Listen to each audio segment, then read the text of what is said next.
Have you ever hit a wall with VLOOKUP or even Xlookup and thought, there has to be a smarter way to do this?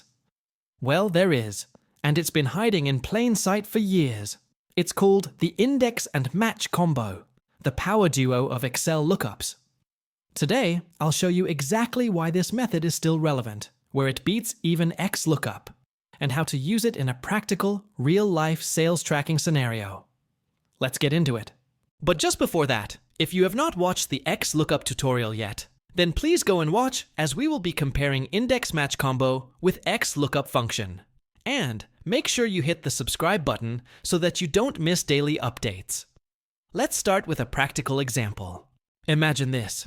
You're managing a table with sales data. Across the top row, you have months from January to December. Down the first column, you have salesperson names: Ali, Priya, John, and so on. And then we have our sales data. Now, your manager asks, hey, what were Priya's sales in March? That's a two-way lookup, and this is where index and match truly shine. It's not that you cannot do it by applying Xlookup, but the function will not be dynamic. To show this, I will quickly create two drop-down lists, one for salesperson and one for months. Now, I will try to apply Xlookup function to get Priya's sales data during the month of March. Let's type =Xlookup, open parenthesis, select cell C15, press comma, select the lookup array from B4 to B11, and then press comma, and select G4 to G11, which is March sales data. Now we should have Priya's sales data for March. And we can also play with the salesperson data in the drop-down list, and the results will update automatically.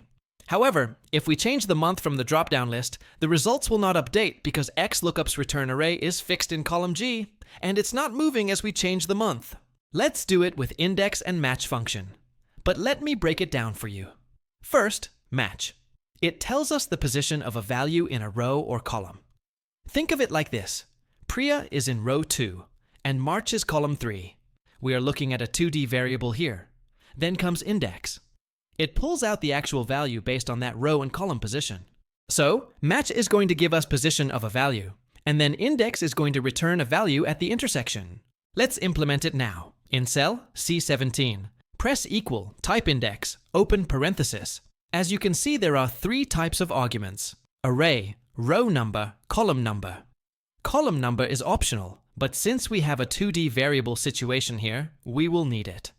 Now for array, select the entire data table from B3 to N11. Press comma, and now to get the row number. We will simply type match and open parenthesis again. In lookup value argument, I will select cell C15, which is salesperson's name, press comma, and then select the range from B3 to B11. Press comma again, and then type 0 to get the exact match. Close the parenthesis now. This function will return our selected salesperson's position in column B. Now press comma again and apply the match function to get the column number.